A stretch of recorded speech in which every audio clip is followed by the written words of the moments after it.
추가적으로 차후에 또 한 번의 블록딜이 나올 수 있지 않을까? 즉 하반기로 가면 갈수록 뭔가 삼성전자에 대한 실적 기대감이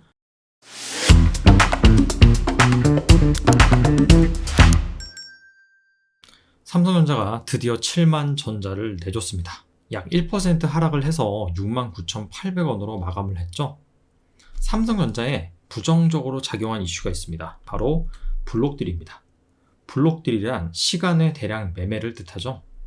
대규모 지분을 처분을 해야 되는데 시장에다 처분을 한다라고 한다면 아무래도 이 수급적으로 주가에 악영향을 미칠 수 있기 때문에 이렇게 매수 주체를 정해놓고요. 시간의 대량 매매로 넘깁니다. 일반적으로 물건을 대량 구매한다라고 한다면 좀 싸게 해주죠. 주식도 마찬가지입니다. 그래서 이렇게 대량으로 블록딜을 실행을 하면은 현재 주가에서 할인율을 적용하기 마련입니다. 그렇기 때문에 이 블록딜이란 이벤트가 발생을 하면요. 그 할인율만큼 주가가 하락하는 것이 일반적입니다. 그렇기 때문에 시장에 악재로 작용을 하는 것이죠. 자, 그래서 이 블록딜 이슈를 좀 구체적으로 살펴보면 홍라이 전 삼성미술관 미운 관장이 상속세 마련 때문에 이렇게 1조 3,700원어치의 블록딜을 단행을 했다라고 볼 수가 있습니다.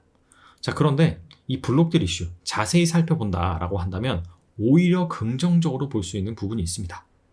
자, 이를 알아보기 위해서는 최근에 이 블록딜을 진행한 기업들 살펴볼 필요가 있습니다. 삼성전자가 24일 날 이 블록딜을 진행한다라고 밝혔고요. 삼성 SDS, 셀트리온 헬스케어 이 세 기업이 22일 날 블록딜을 단행하고 나서 주가가 반응을 했습니다. 이 기업들 사례 간단하게 살펴보면 삼성 SDS는 지분 3.9%를 이렇게 처분을 한다라고 밝혔고요. 이 역시 삼성전자 이 대주주 일가의 상속세 마련을 위해서 진행이 되었습니다. 그래서 할인율을 보면 7%에서 한 9% 정도 진행이 되었고요. 이 소식이 전해지고 나서 주가 같은 경우에는 7% 조금 넘게 하락을 했습니다. 셀트리온과 셀트리온 헬스케어 같은 경우에는 초기에 이 싱가포르 국부 펀드인 테마색이라는 그런 기관이 대규모로 투자를 해줬습니다. 그 지분이 한 6%가 조금 넘어요. 근데 여기에서도 이제 엑시트를 선언을 한 것이죠. 그래서 현재 주가 대비 한 6%에서 9% 정도 할인율을 매겼습니다. 그리고 나서 주가는 한 7% 조금 넘게 하락을 했습니다. 그런데 삼성 SDS와 셀트리온 헬스케어 사례를 보면 이 할인율과 주가 하락률이 유사합니다. 거의 비슷하게 떨어진 것을 알 수가 있습니다. 그런데 삼성전자 같은 경우에는 할인율은 2.4%인데 주가는 0.99% 정도밖에 안 떨어졌어요. 그 이유를 첫 번째로는 블록딜 지분율이 크지 않았다라는 점입니다. 물론 삼성전자가 시가총액 자체가 워낙 크기 때문에 0.33%라고 하더라도 1조 3,700억 정도가 됩니다. 자, 그럼에도 불구하고 전체 지분에서 차지하는 비중은 그렇게 크지 않았다. 이 부분이 첫 번째 이유가 될 수 있고요. 두 번째 이유 같은 경우에는 최근 주가에서 좀 답을 찾아볼 수가 있는데 삼성전자가 69,000원, 68,000원 이 가격대에서 강력한 지지선을 형성하고 있습니다. 작년에 JP모건이 윈터 이즈 커밍 이라고 하면서 반도체 업황이 상당히 안 좋아질 것을 시사를 하면서 삼성전자 주가가 조정을 받았죠. 그 이후에 헝다그룹 사태가 터지면서 아시아 증시가 급락을 했습니다. 이때 한 68,300원을 최저가로 찍었습니다. 자, 그리고 나서 한 8만원까지 반등을 했고요. 하지만 연준의 긴축 우려, 러시아와 우크라이나의 전쟁 이슈가 부각이 되면서 다시금 한 68,000원대 후반대를 터치를 합니다. 하지만 여기에서 지금 현재 강력한 지지선이 형성되고 있다. 따라서 이 블록딜 이슈로 장중에 한 1% 넘게 빠지긴 했는데 이 가격대에서 강력한 지지선을 형성하다 보니까 좀 저가 매수가 유입됐다라고 해석을 해볼 수도 있을 것 같아요. 일단 블록딜 이슈가 일단락이 됐는데 상속세 재원 마련은 아직 끝나지가 않았습니다. 그래서 추가적으로 차후에 또 한 번의 블록딜이 나올 수 있지 않을까? 이 부분을 한번 점검해 봐야 되는데요. 이를 알아보기 위해서는 삼성전자의 주식 등의 대량 보유 상황 보고서 이 부분을 파악해 볼 필요가 있습니다. 여기에 계약에 관한 사항이라는 항목이 있는데요. 대주주의 특수 관계인들이 해당 주식을 가지고 어떤 계약을 맺었는지 그 내역에 대해서 상세하게 기술되어 있습니다. 1번부터 총 12번까지가 있는데 여기 9번을 보시면 여기 홍라희라고 나와 있죠. 그리고 비고를 보면 유가증권 처분신탁 상속세 납부요이라고 기재가 되어 있습니다. 이게 작년 10월 5일에 KB국민은행과 맺은 계약입니다. 그리고 이 계약 기간이 10월 5일부터 올해 4월 25일까지였어요. 즉 삼성전자의 이 블록딜 이슈 같은 경우에는 이미 작년 10월부터 시장에서 인지하고 있었던 그런 이슈입니다. 그리고 이게 언제까지 과연 진행이 될 것이냐? 여기 4월 25일이라고 명시가 되어 있죠. 자, 이때까지는 이 홍라희 전 관장의 블록딜 물량이 나올 수밖에 없다라고 시장에서 생각을 했던 것이죠. 자, 그렇기 때문에 어떻게 본다면 전일 시장의 충격이 생각보다 작았다라고 볼 수 있는 부분이기도 해요. 자, 그렇다면 이렇게 홍라희 전 관장처럼 상속세 납부를 통해서 계약을 맺은 항목이 있는지 살펴보면 되겠죠. 근데 나머지 계약을 살펴보면 크게 공탁계약, 담보계약으로 나뉩니다. 담보계약 같은 경우에는 자신이 가지고 있는 주식을 담보로 대출을 받은 겁니다. 이거는 상당히 일반적인 케이스예요. 웬만한 상장사 대주주 같은 경우에는 이 주식 담보 대출 계약을 체결을 해놓은 상황입니다. 특이한 것이 공탁계약이죠. 계약 상대방이 서울지방법원입니다. 살펴보니까 상속세 연부 연납 납세 담보라고 나와 있습니다. 상속세가 어마어마하기 때문에 한꺼번에 다 낼 수가 없습니다. 자, 그래서 연부 연납 이렇게 나눠서 몇 년간 걸쳐서 낼 수 있도록 그런 식으로 제도가 마련이 되어 있는데 이게 무조건적으로 할 수 있는 게 아니라 담보를 맡겨야 돼요. 그래서 그 담보 계약을 체결한 것이 바로 공탁이다. 그래서 이 담보 계약이나 공탁 계약이나 살펴보면 추가적으로 이 상속세 마련을 위해서 이 블록딜이 나올 만한 것은 없다라는 점이 핵심인 것 같아요. 자, 앞서서 삼성전자의 주가가 68,000원대, 69,000원대 이 부분에서 강력한 지지선을 형성하고 있다라고 말씀을 드렸는데, 자, 이번엔 지난 10년간의 삼성전자 주가와 MDD 관점에서 삼성전자의 주가가 어느 수준인지 그 부분을 진단해 보겠습니다. 현재 MDD가 23%, 24% 정도 돼요. 즉 고점 대비 23%에서 24% 정도 빠진 상황이다. 자, 그런데 과거 10년간 이 삼성전자의 MDD를 살펴보면 25% 이상 빠진 케이스가 총 한 4번 정도 됩니다. 가장 가까운 시일은 코로나 위기 당시, 이때 MDD가 한 30% 이상 좀 갔었고요. 오히려 2018년, 2019년 미중 무역 분쟁 그리고 반도체 슈퍼사이클이 발생한 이후에 이 공급 과잉으로 돌아서면서 상당히 실적이 저조했던 그런 시기, 이때가 오히려 MDD는 코로나 때부터 더 많이 빠졌더라고요. 34% 정도 됩니다. 그리고 기준금리를 예전에 미국이 인상함에 앞서서 신흥국이 약간 충격을 받으면서 이때 당시에도 MDD가 25% 정도, 한 30% 정도 기록을 했었고요. 그 다음에 2014년에서 2015년 넘어가는 이 시기, 이때 중국 경기가 상당히 안 좋았습니다. 그래서 중국 증시도 상당히 폭락을 많이 했습니다. 우리나라가 중국의 영향을 많이 받다 보니까 이때도 이렇게 MDD가 25%, 30%에 가까워졌다라고 볼 수가 있습니다.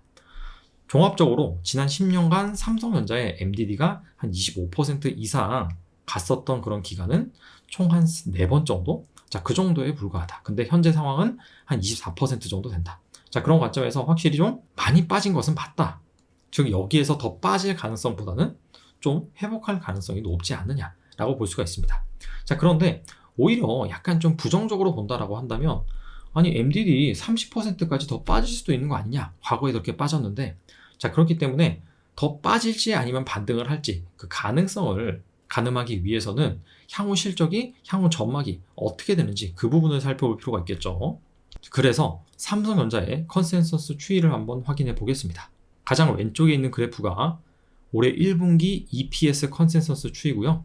그 다음은 2분기, 3분기 순서대로 나와 있습니다. 여기 파란색 선이 컨센서스 최대값이고요. 그 다음에 하늘색 선이 최소값입니다. 자, 우리가 살펴볼 거는 여기 평균값 있죠. 연두색 선, 이 부분만 보시면 될 것 같습니다. 1분기 EPS 컨센서스 같은 경우에는 작년 12월부터 올해 2월까지 계속해서 우상향 하다가 지금은 평평하게 유지가 되고 있는 상황이고요. 2분기 EPS 컨센서스 같은 경우에는 2월까지 마찬가지로 상승을 했는데 3월에 들어서도 이렇게 완만하게 상승을 하고 있는 것을 알 수가 있습니다. 3분기 같은 경우에는요, 12월부터 현재까지 계속해서 같은 기울기로 상승을 하고 있습니다. 즉 정리를 해보면 1분기보다는 2분기, 2분기보다는 3분기가 이 컨센서스가 점점 좋아지고 있다. 즉 하반기로 가면 갈수록 뭔가 삼성전자에 대한 실적 기대감이 형성되고 있는 상황이다. 자, 크게 두 가지 이유를 들 수 있을 것 같은데 첫 번째가 메모리 가격입니다. 상반기까지는 메모리 가격이 둔화될 것으로 예상이 되고 있어요. 하지만 하반기부터는 반등을 할 것이다 라는 생각이 지배적이고요. D램 쪽에서는 서버, 모바일 이쪽 수요가 견조할 것으로 예상이 되고 낸드 플래시 같은 경우에는 최근에 일본에서 지진이 발생을 했죠. 그러면서 이 낸드 플래시 2, 3위를 다투는 키옥시아 여기에서 생산 차질이 발생을 했습니다.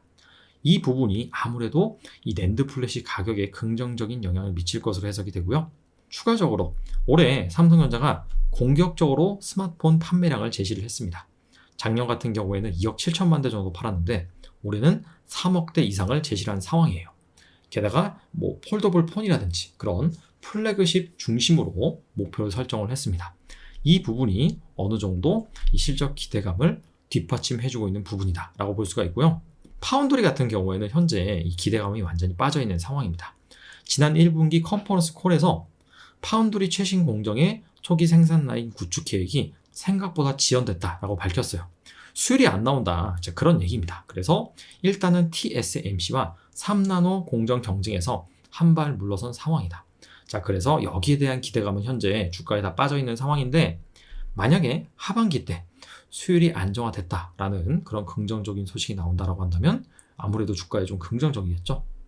자, 지금까지 삼성전자의 기술적인 그런 지표를 가지고 지지선이 얼마인지, MDD 관점에서 메리트가 있는지, 하반기 컨센서스 다각도로 살펴봤는데요. 사실 더 빠진다라기보다도 반등할 수 있는 가능성이 있는데 왜 그런데 반등을 지금 못하고 있는 것이냐? 자, 글로벌 기관들의 자금을 살펴보면 크게 패시브와 액티브로 나뉩니다. 액티브는 그 기업을 보고 펀더멘탈 관점에서 투자를 하는 것이고요. 패시브 같은 경우에는 지수에 투자를 하는 거죠. 자, 둘 중에 어느 자금이 더 클까요? 당연히 패시브라고 볼 수가 있겠죠. 자, 그래서 삼성전자가 우리나라 대표 종목이죠. 삼성전자를 매수하는 그런 자금 같은 경우에는 액티브보다는 패시브가 훨씬 많다. 자, 그런 관점에서 매크로적인 이슈를 생각하지 않을 수가 없겠죠. 러시아와 우크라이나의 전쟁 이슈, 이런 지정학적인 리스크가 크다 보니까 아무래도 대외 비중이 높은 우리나라 같은 경우에는 외국인들의 자금 이탈이 발생할 수밖에 없습니다. 게다가 이 전쟁 때문에 인플레이션 우려는 훨씬 더 커지고 있죠. 자, 그러면서 미국의 국채금리가 더 빨리 상승하고 있는 상황입니다. 자, 그러다 보니까 또 신흥국에서 자금 이탈이 발생할 수밖에 없죠. 자, 이런 부분 때문에 사실상 이 펀더멘탈 관점보다는 매크로 관점에서 자금 이탈이 발생을 하고 있다. 자, 반대로 이런 부분에 대한 우려가 좀 가라앉는다라고 한다면 삼성전자의 반등도 기대해 볼 수가 있겠죠. 정리해 보겠습니다. 자, 블록딜로 인해서 삼성전자의 주가가 부정적으로 반응을 했는데 자세히 살펴보면 사실상 그렇게 많이 빠지지도 않았고요. 그 다음에 오히려 불확실성 해소 관점에서 긍정적이다라고 판단해 볼 수도 있습니다. 그리고 하반기로 갈수록 지금 컨센서스가 계속해서 상향 조정되고 있어요. 그리고 MDD 관점, 기술적 지표 관점에서도 어느 정도 바닥을 형성하고 있는 상황입니다. 자, 그래서 매크로 이슈가 어느 정도 해소가 된다라고 한다면 반등을 기대해 볼 수 있다라고 말씀드릴 수가 있겠고요. 자, 하지만 제가 지금까지 말씀드린 그런 거는 현재 나와 있는 그런 매크로 이슈, 리스크, 자, 그런 것들을 근거를 댄 겁니다. 근데 만약에 블랙스완이 발생을 한다. 갑자기 러시아가 핵카드를 꺼내든다. 미국이 러시아를 도와주는 중국을 강력하게 제재한다. 그래서 2018년에 발생했었던 무역 전쟁이 또 한 번 발생을 한다. 이런 시나리오가 발생을 한다라고 한다면 아무래도 여기에서 더 빠질 수가 있겠죠. 뭔가 삼성전자를 저가 매수하기 위해서 기다렸던 그런 분들 같은 경우에는 현재 시점에서 몰빵을 한다든지, 자, 그런 부분보다도 과거에 지금보다 훨씬 더 상황이 안 좋았을 때 코로나 당시에는 삼성전자의 MDD가 30%, 미중 무역 분쟁 당시에는 34%까지 빠졌거든요. 그래서 이런 상황이 올 수 있다라는 가능성을 여러분들이 염두를 해두시고, 만약에 MDD가 34%까지 된다라고 한다면 여기에서 추가적으로 10% 정도 더 빠질 수 있는 것이거든요. 그런 시나리오까지 감안을 하셔서 투자를 하시면 어떨까 생각을 합니다. 감사합니다.